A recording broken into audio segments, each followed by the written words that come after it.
Alors bonjour à toutes et à tous. Aujourd'hui, je vais vous parler de la participation des publics de l'Eurovision sur le Lightshaft YouTube par le prisme d'une lecture affective. Pour débuter mon propos, je trouvais que c'était potentiellement intéressant qu'on regarde un petit peu les messages que je vous ai mis sur le côté. Je pense que ce ne serait pas mentir que de dire qu'ils sont particulièrement expressifs. Et on trouve par exemple à la fois des opinions, on trouve des emojis, on trouve des soutiens nationaux, etc., etc. Donc pour moi, ce sont quand même des messages qui sont assez parlants. Et en fait, ce qui m'a questionné, ce sont les enjeux affectifs que posent de telles expressions dans l'espace public, que constitue un live chat. Parce que c'est vrai, qu'est-ce que ça dit de l'engagement finalement des téléspectateurs du programme? Qu'est-ce que ça dit également de la prise de parole dans l'espace public? Et finalement, quel est le rôle du dispositif mis en place par YouTube dans cette prise de parole-là? Donc ce sont ces questionnements qui m'ont amené à poser la problématique suivante. Ah, ça marche pas.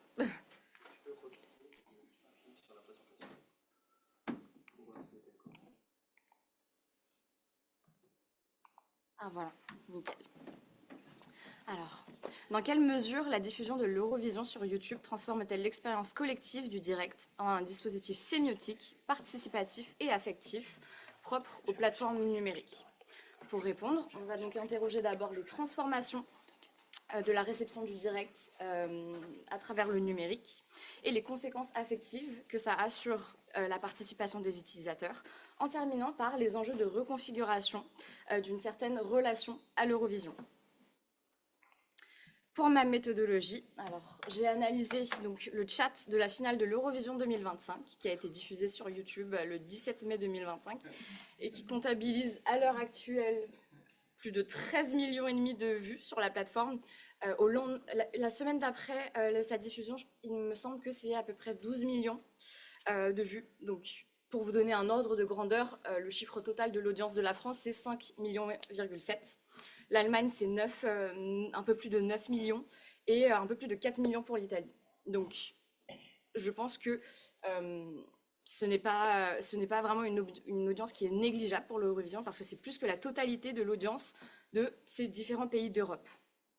J'ai donc analysé un corpus de plus de 137 652 messages que j'ai réussi à extraire grâce à l'équipe de CERES qui m'ont été d'une très grande aide et qui m'ont mis en fait les messages dans un tableau Excel, comme vous le voyez ici sur le côté, avec donc les pseudonymes, les messages qui sont envoyés et les timecodes. Bon, j'étais un peu limitée par la place, donc j'ai pas pu mettre l'entièreté du tableau.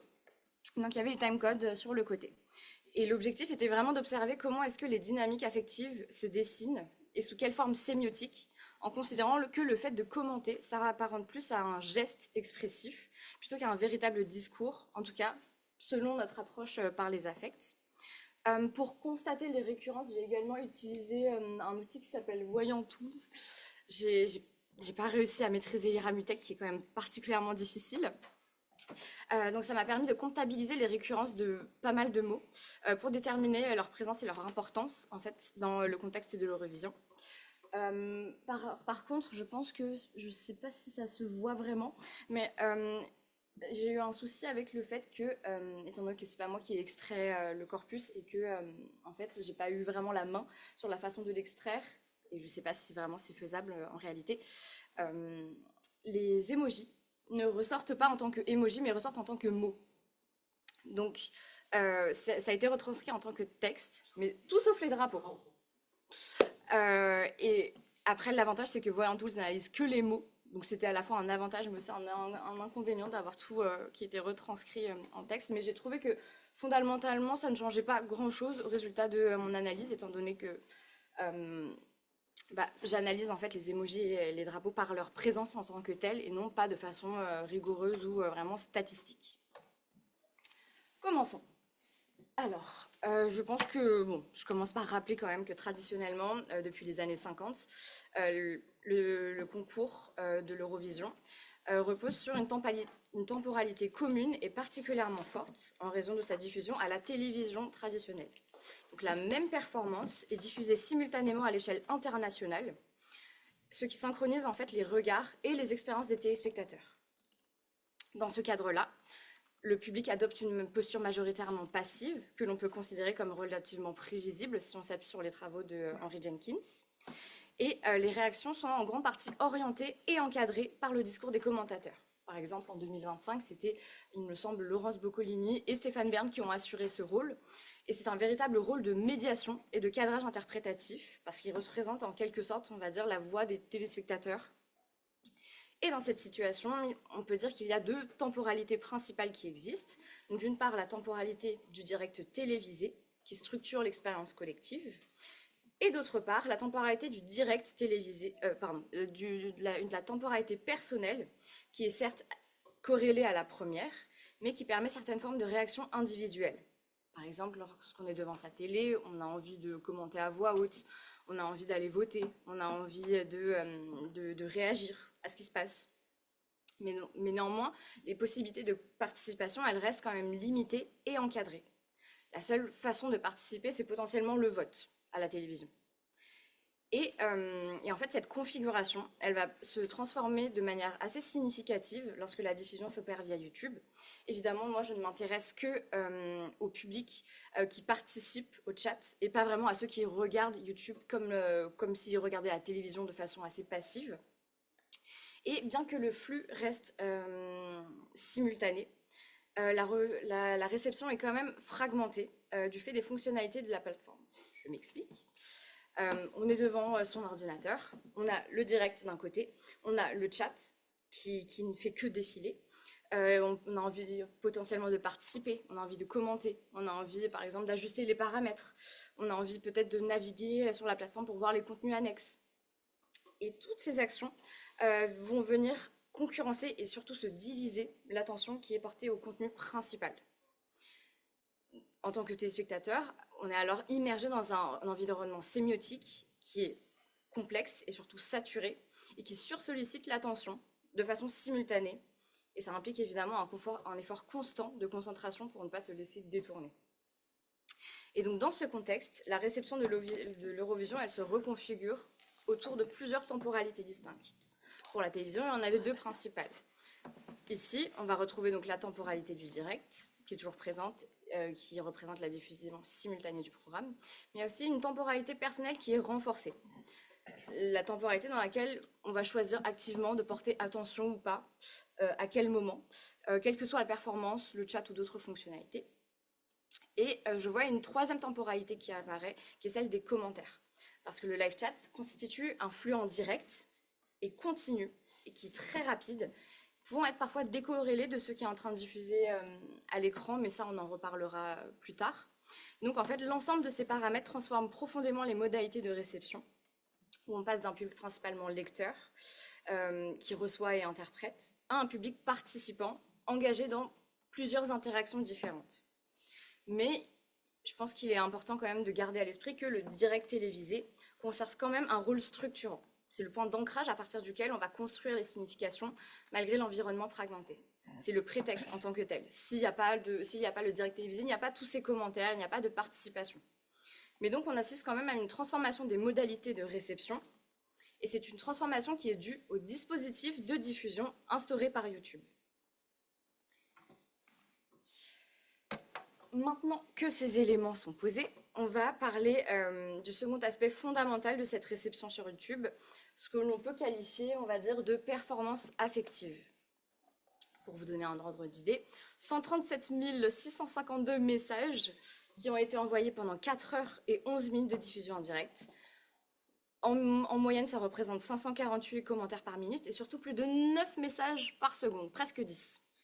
Donc vous vous doutez bien qu'à ce rythme, il est absolument humainement impossible de tout lire et de tout suivre, surtout avec attention. Mais c'est précisément ça qui va nous indiquer que l'enjeu principal du live chat aujourd'hui ne réside plus du tout dans le contenu des messages eux-mêmes. Et en fait, ce qui compte, c'est simplement le fait de participer. Écrire dans le chat devient en fait une performance dans l'espace public numérique. Les utilisateurs publient des messages en sachant qu'ils ne seront probablement pas lus, parce qu'on regarde la vitesse à laquelle les messages sont publiés, et on se doute bien que personne ne peut les lire avec attention. Mais l'objectif, en fait, à partir de ce moment-là, n'est plus nécessairement d'être vu ou reconnu par les autres, mais d'exprimer quelque chose. On peut donc avancer que la participation au chat relève d'une logique en partie cathartique, parce que écrire, poster quelque chose, poster un message, participer, ça devient une forme d'exutoire, une manière d'extérioriser une réaction, une émotion, et indépendamment vraiment de toute réception. Ouh là là, je vais aller un peu plus vite. Le chat donc devient un espace de discussion, devient moins un espace de discussion qu'une espèce de juxtaposition de traces affectives individuelles. On parle de traces affectives parce que en fait, l'envoi de chaque message et de commentaires dans le chat révèle un engagement. C'est un signe d'un investissement affectif, selon Grossberg. Et un investissement affectif, c'est une force qui pousse à agir et à réagir. Et donc, en fait, dans ce cadre, le live chat constitue un dispositif particulièrement propice à l'activation des affects. Et ce premier levier affectif est doublé d'une seconde forme d'injonction implicite à réagir à ce qui se passe à l'écran, avec l'existence d'une potentielle participation en live chat dans un espace dédié. Donc la volonté de performer effectivement et donc d'émettre des traces affectives s'explique en partie parce que Grossberg appelle également les mattering maps, donc les cartes de ce qui compte, structurées par les affects et qui orientent les investissements des individus. Dans le cadre de l'Eurovision, ce qui semble compter de manière centrale, ce sont vraiment les identités nationales, les opinions politiques et idéologiques. Et donc le chat devient un espace de performativité affective où les revendications patriotiques vont occuper une vraie place majeure. Ça se vérifie empiriquement. Par exemple, parmi les 100 mots les plus utilisés, il y en a 11 qui correspondent à des noms de pays. La Pologne arrive en tête. Apparemment, les Polonais sont particulièrement patriotes et ont mentionné la Pologne plus de 8400 fois, sans compter quand il y a des fautes d'orthographe. L'Albanie et l'Ukraine, environ 3000 fois chacune, etc. Et en fait, ce qui est encore plus intéressant, c'est que ces mentions ne sont absolument pas corrélées à ce qui est diffusé à l'écran. Par exemple, pendant la performance de Louane, qui représente donc la France, eh ben, la Pologne et l'Albanie étaient plus mentionnées que la France, pendant le passage de la France. Donc en fait, ça montre que le direct, c'est même plus un texte à commenter, mais un véritable prétexte. Et un prétexte à l'expression affective, et en particulier à l'affirmation d'identité nationale dans un espace collectif.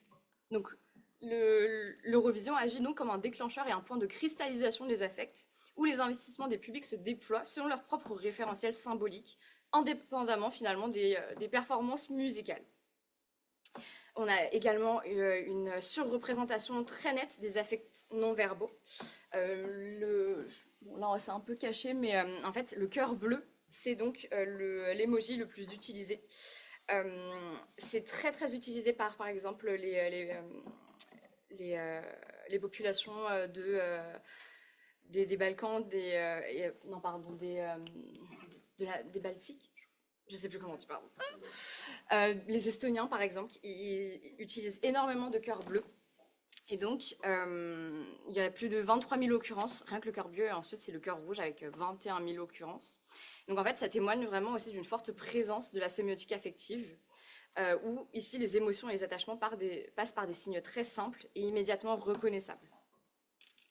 Et dernier petit point sur les affects, par exemple, ça révèle également une forme d'excès affectif, où en fait, envoyer un emoji une fois et envoyer un emoji 10 fois devant son téléphone, c'est pas du tout la même chose.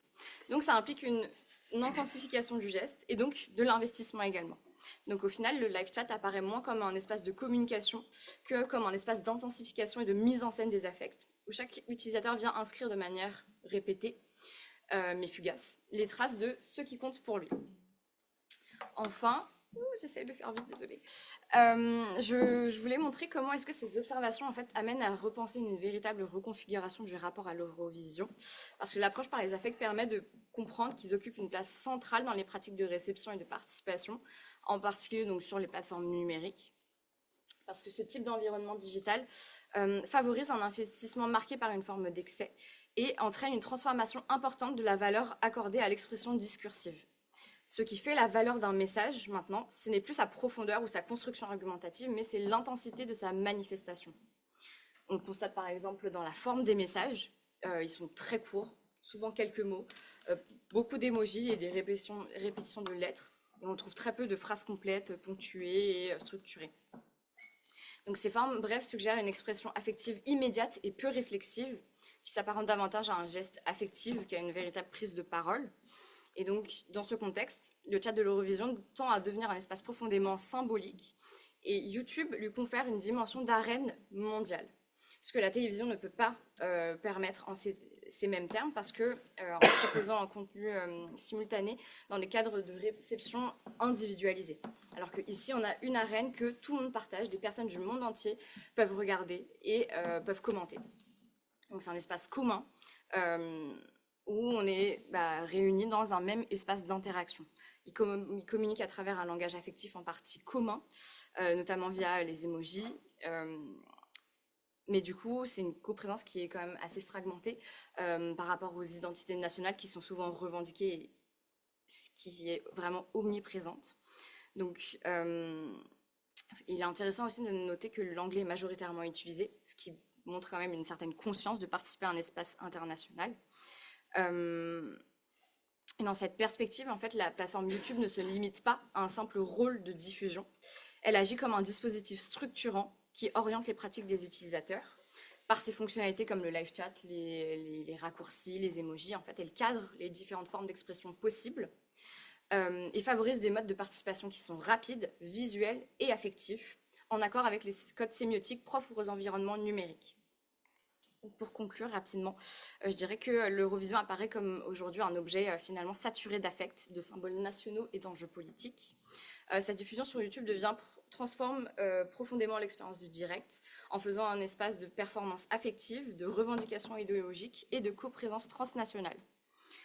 Plus largement, cette configuration, elle met en évidence des dynamiques caractéristiques des plateformes numériques, là où la télévision proposait une relative unité du regard. Ici, en fait, on a une agrégation d'intensité personnelle et individuelle.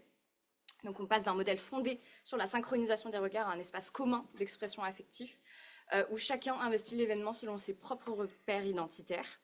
Et l'Eurovision n'est donc plus un moment partagé à l'échelle globale, mais devient un véritable espace symbolique investi par les publics numériques. Voilà, je vous remercie.